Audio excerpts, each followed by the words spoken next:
I boarded a secret train at 3 a.m. I wasn't supposed to survive. The station was empty. The kind of emptiness that felt wrong, unnatural. No footsteps echoed against the cracked pavement. No distant voices murmured over a static-filled intercom. The only sound was the occasional flickering of the overhead lights, buzzing like dying insects. I checked my phone. 2:57 a.m. I was right on time.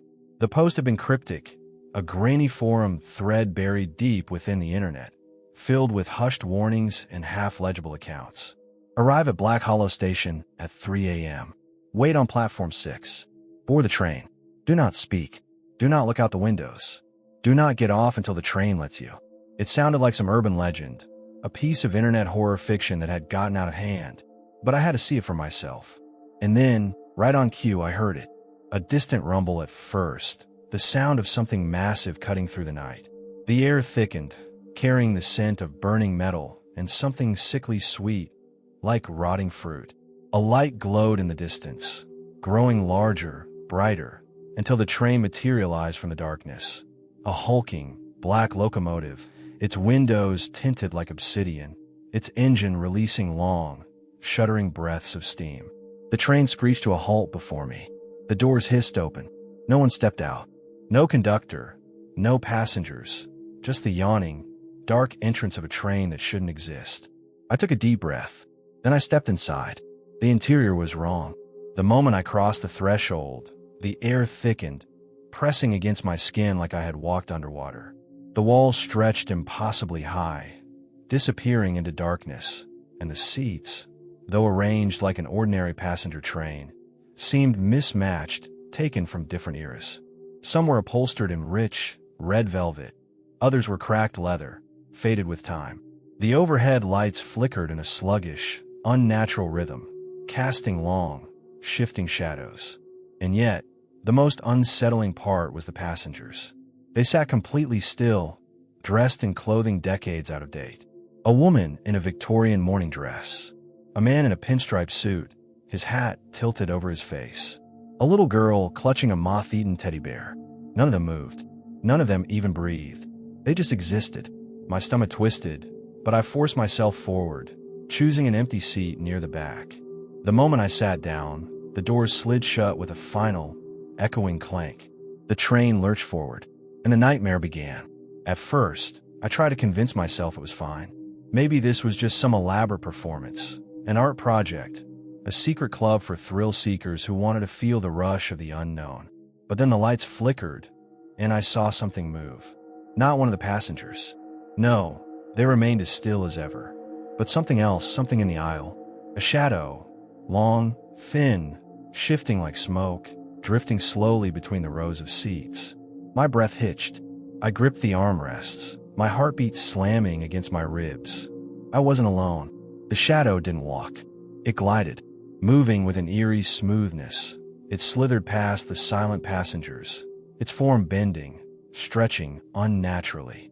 The closer it came, the more the air around me felt wrong, like the pressure before a thunderstorm, a low hum building beneath my skin.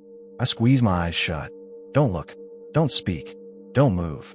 The rules repeated over and over in my head, a mantra, a desperate prayer. And then I felt it stop, right beside me. The air turned ice cold. The scent of decay curled in my nostrils. And then a breath. Slow, deep, a rasping inhale, so close I felt it brush against my skin. I clenched my jaw, every muscle in my body locking up. Whatever it was waiting, testing me. Then, as suddenly as it had arrived, it moved on. I let out a silent, trembling breath. This was real. I had made a mistake.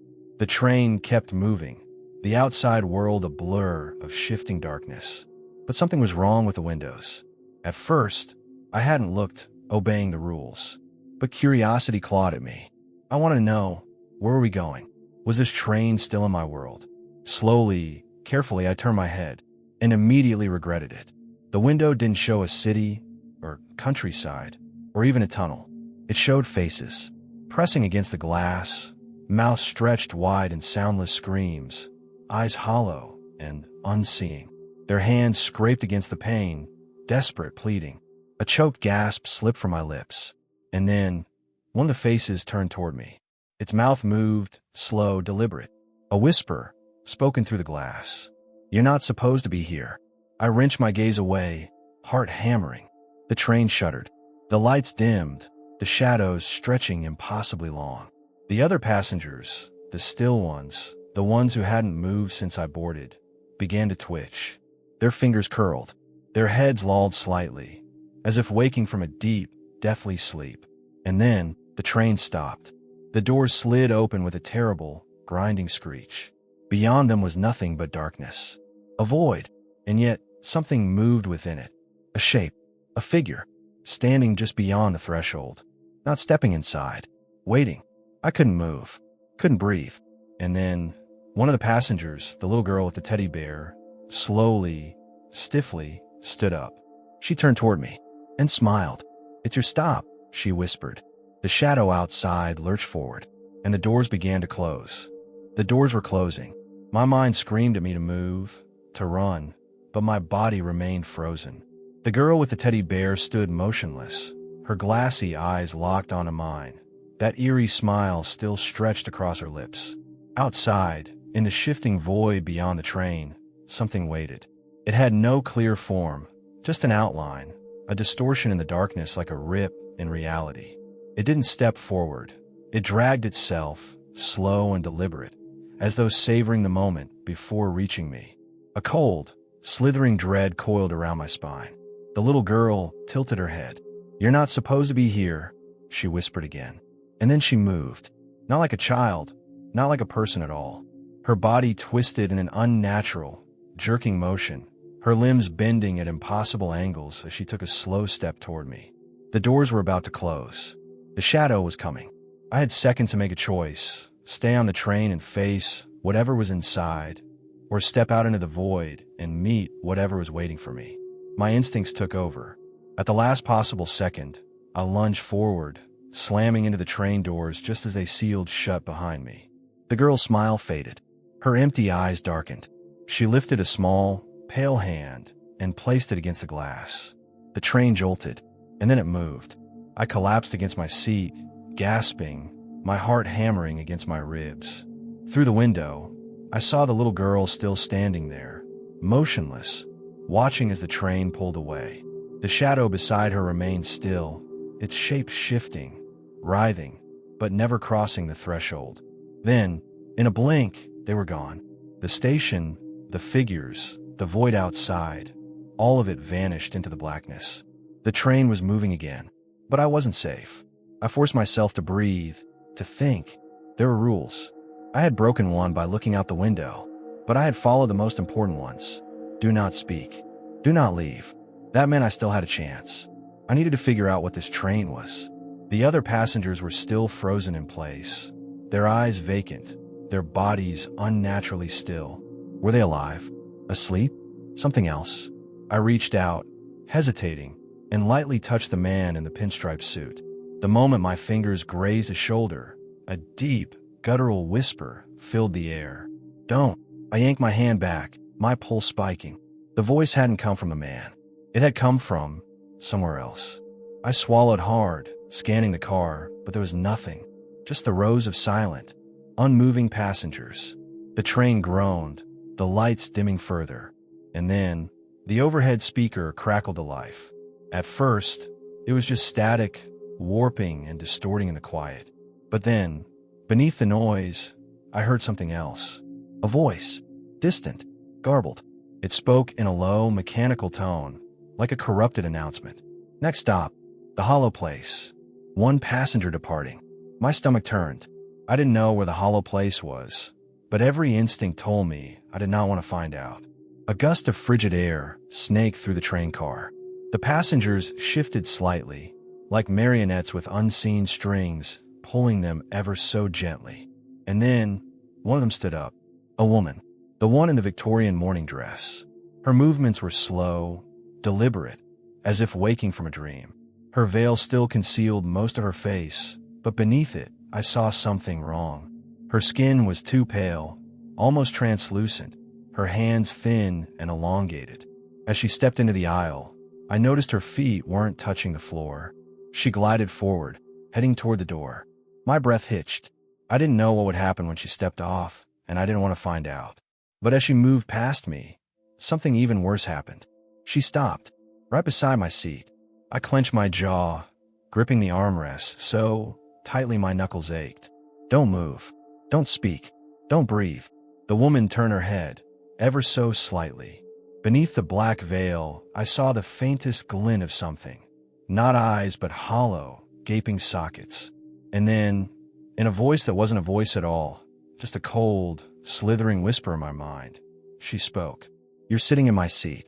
A chill spread through my veins. Slowly, deliberately, I shook my head. "No." Her head tilted further, her skeletal fingers twitching at her sides. Then the train lurched. The doors groaned open once more, revealing an abyss of swirling darkness outside. The air grew thick, suffocating, as if reality itself was being pulled into the void. The woman turned from me. Without another word, she stepped off the train. And then she was gone. No scream, no sound, just vanished. The doors shut with a shuddering slam. The train moved forward once more. I sat there, trembling, trying to process what had just happened. The hollow place. That's where she had gone. Where had the others gone? Were all these passengers just waiting for their stop? Waiting for their turn to step off into whatever unknown horrors awaited them? And then a thought hit me. What stop was I heading toward? I pulled out my phone, praying for some kind of signal, some way to ground myself in reality. But the screen was useless, black, glitching, the time frozen at 3 a.m. No escape, no way to call for help. And then, tap, tap, tap. My breath hitched. The sound came from the seat across from me. Slowly, I lifted my head, and my blood ran cold. The man in the pinstripe suit, the one who had been completely still just moments ago, was now staring directly at me. His hat was gone, revealing slicked back hair and a face that was wrong. His eyes were sunken, his lips curled into a grin far too wide for his face. His fingers, long and bony, drummed against the armrest in a rhythmic pattern. Tap, tap, tap. And then, in a voice that was dry, hollow, and filled with something ancient, he spoke. "You should have gotten off when you had a chance." The man in the pinstripe suit was smiling at me. His teeth were too straight, too perfect, like they had been carved, not grown. His hollow eyes bore into mine, and his fingers continued their slow, deliberate tapping against the armrest. Tap, tap, tap. I didn't move, didn't breathe. The other passengers, still frozen in place, seemed oblivious to him, as if they existed on an entirely different plane of reality. But this man, he was different. He was aware. His grin widened. "Why are you still here?" His voice wasn't normal. It sounded layered, like multiple voices speaking at once, overlapping in discordant whispers. I forced myself to respond, keeping my voice steady. I don't know." His fingers stopped tapping. The train shuddered, the lights flickering violently overhead. Shadows stretched unnaturally long across the cabin, distorting the space around us. Then the man leaned forward. "That," he said, voice slithering into my ears, "is a very dangerous answer." The train groaned, its walls trembling as if alive. Outside the windows, the world had changed again. There was no longer darkness, just a landscape of twisted, writhing shapes. Flesh-colored tendrils slithered through the black, forming grotesque, shifting structures that resembled buildings, though they pulsed like breathing organisms. I tore my eyes away. "Don't look outside." The man in the pinstripe suit chuckled. He had been watching me. "Do you want to know where this train is going?" he asked. I swallowed hard. "No." His grin widened. "Smart, but it won't matter soon." Something about the way he said it made my stomach twist. The train lurched again, and over the intercom, that same distorted, mechanical voice crackled through the speakers. "Next stop, the 8th crossing. 2 passengers departing." 2. I felt a cold chill slither down my spine. The last time a train stopped, a single passenger had left. This time it was 2, and I had a sinking feeling I knew who the second was supposed to be. The man in the pinstripe suit rose from his seat, smoothing out the wrinkles in his vest. He extended a long, bony hand toward me. "Come now. It's time." My breath caught. "No." He let out a slow, amused sigh. "You mortals and your attachments. He took a step closer, his form shifting slightly, flickering, as if he wasn't entirely real. His voice darkened. The train chooses who stays and who leaves. You should feel honored. It wants you off. The door slid open. I was hit with an overwhelming wave of heat, the scent of burning flesh curling into my nostrils. The station outside wasn't a station at all. It was a landscape of fire and charred bones. Skeletal figures writhed in the distance, screaming without mouths. I recoiled. I'm not getting off. The man in the pinstripe suit sighed. You're making this very difficult. Then he moved. Not like a person, like a shadow. His form blurred, stretched, and in a blink, he was inches from my face. His hands, no longer human, but elongated and skeletal, clamped down on my arms. And then he pulled. I screamed as an invisible force yanked me toward the open doors. My nails scraped against the seat. My body dragged toward the fiery abyss outside. The heat seared my skin, the world warping around me. No, I can't. Then, a hand grabbed mine and pulled me back. The force shattered, breaking like glass, and I tumbled backward onto the floor of the train. I gasped, my vision spinning, my body trembling from the aftershock. And then I looked up. The little girl with the teddy bear stood over me. She wasn't smiling anymore. The man in the pinstripe suit straightened his posture, brushing imaginary dust from his shoulder. His expression was unreadable now, his hollow eyes narrowing at the child.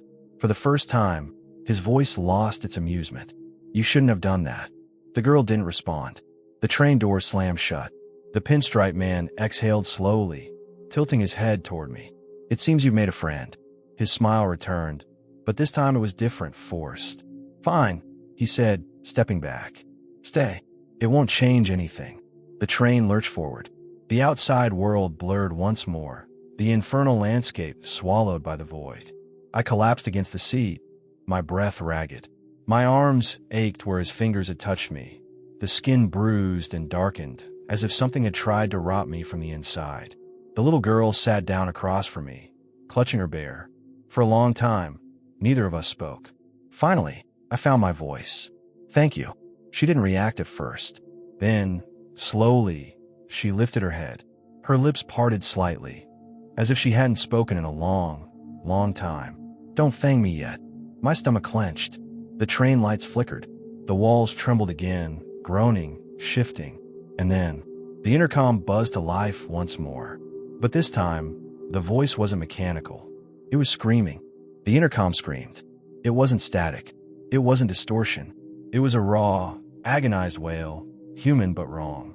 A voice stretched beyond its natural limits, warping into something grotesque and inhuman. The train shook violently.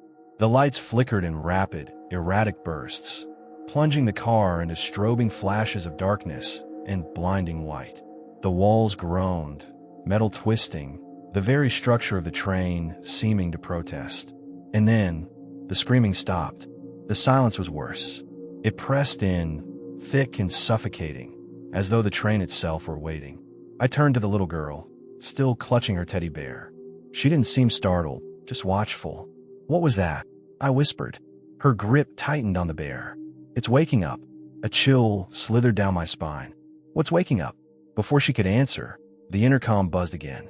This time, the voice was different. Flat, monotone, speaking directly to me. You are approaching your final destination. No static, no distortion, just that calm, mechanical voice delivering a sentence that filled me with absolute dread. Final destination. I wasn't supposed to be here. I wasn't supposed to survive. And now, the train was deciding to fix that. The little girl stood up. We have to move. She grabbed my hand with her small, ice-cold fingers and pulled. I didn't resist. We ran down the aisle, past the motionless passengers. Their expressions were frozen, unseeing, their bodies locked in place like mannequins. But then, as we passed the man in the pinstripe suit, his head snapped toward us. His grin stretched wider than before, splitting his face unnaturally. He didn't speak. He just watched. I swallowed my fear and followed the little girl. She led me through the narrow passage at the end of the car, pulling open a heavy, rusted door that shouldn't have been that hard to move. The moment we stepped through, it slammed shut behind us. We were in a new train car, And this one was wrong. The space was much bigger than it should have been. It was still a train car, but stretched, distorted.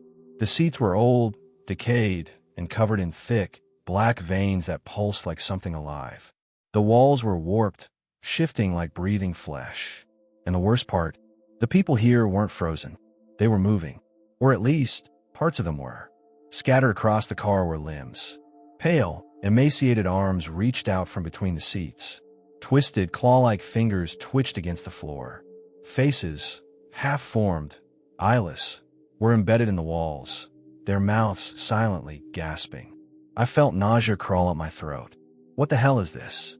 The little girl didn't answer. She pulled me forward, stepping carefully over the reaching hands. As we passed one of the faces in the wall, its mouth moved. It whispered, hoarse, desperate, "Help me." I flinched, my pulse spiking. Then another voice. "It's hungry." I turned, heart pounding. The whispers were overlapping, growing louder, spilling from dozens of mouths that should not exist. "It's hungry. It's waking up. Final stop. Final stop. Final stop." The train shuddered. I stumbled, gripping a seat for balance.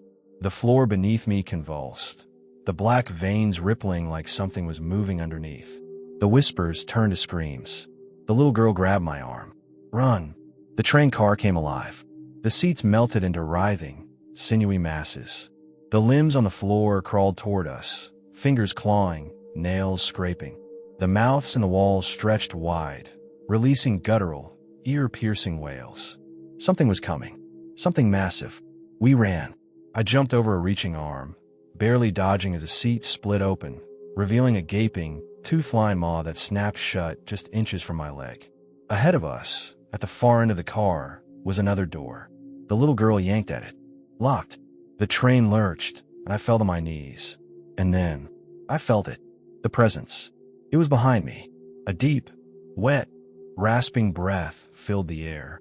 The shadows warped, stretching unnaturally long, as something massive rose from the pulsating floor. I didn't want to look, but I did, and I wished I hadn't. It wasn't human. It wasn't even a creature. It was part of the train. A grotesque, fused mass of limbs and mouths and twisting flesh, embedded into the walls, the floor, the ceiling. A single, massive eye snapped open in the center of the writhing horror, its black pupil locked onto me. And then, it screamed. The force of it knocked me backward, my ears ringing, blood trickling down my nose. The sound was inside my head, burrowing into my skull, rattling my thoughts like a swarm of insects. "You don't belong." The girl was shouting something, but I couldn't hear her. My vision blurred, my limbs going numb as the thing dragged itself closer. This is it. This is where I die. Then, a new sound.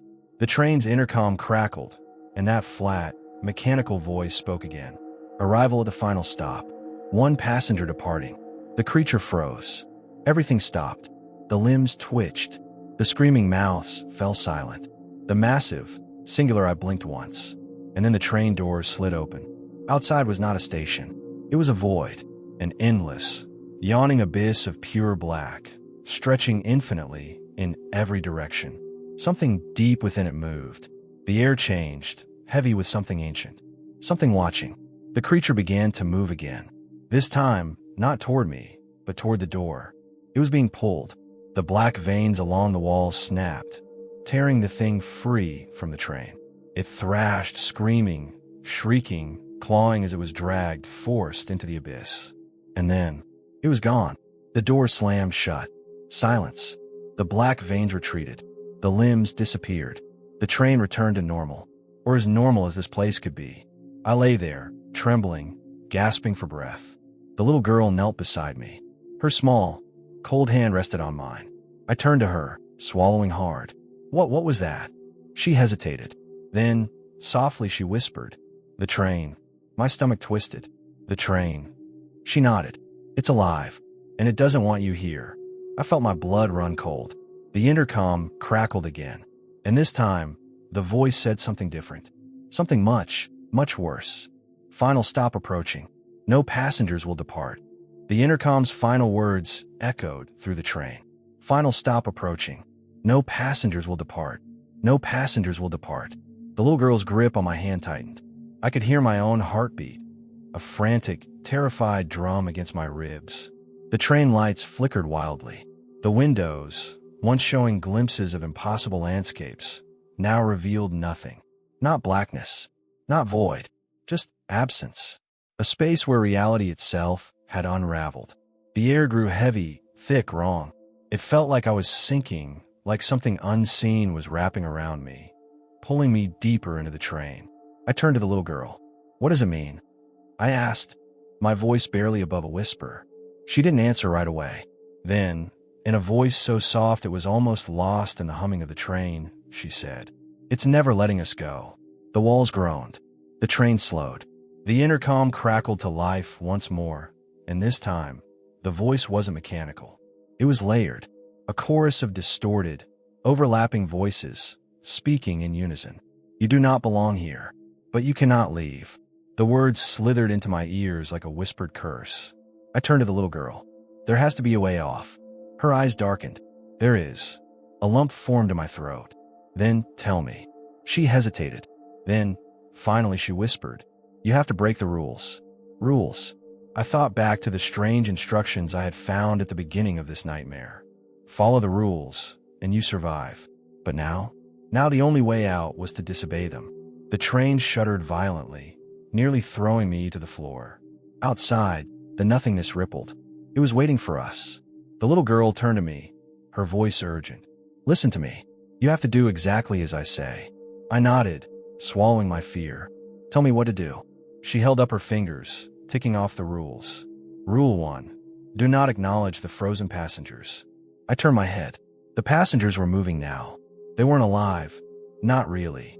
Their bodies twisted and jerked in slow, unnatural movements, their heads twitching, their faces frozen in grotesque, silent screams. And they were watching me. Break the rule. I clenched my jaw and took a step toward them. The moment I did, they reacted. The frozen passengers shuddered, their mouths snapping open in perfect unison. A low, guttural hiss escaped their throats, a single, wordless sound that made my skin crawl. Their heads tilted, twisted, cracked. Then, one by one, they turned away. I gasped. It worked. The little girl nodded. Next rule. Rule 2. Never sit in the empty seat. At the far end of the train, a single seat sat unoccupied. It had always been there, untouched, waiting. I hesitated. Then I took a deep breath and sat down. The second I did, everything changed. The train let out a deep, unnatural groan. The walls twisted, stretched, as if I had pressed my weight against something that wasn't meant to be touched. The seat beneath me felt alive. It pulsed. Then, in a whisper only I could hear, the train spoke. "You do not belong here." I gritted my teeth. "I know." The little girl's voice rang out. Last rule. Rule 3. Do not look at your reflection. The windows along the train were no longer showing the abyss. Now, they were mirrors. I saw myself reflected in the glass, but it wasn't me. The thing looking back had my face, my eyes, but its mouth was stretched into an unnatural, too wide smile.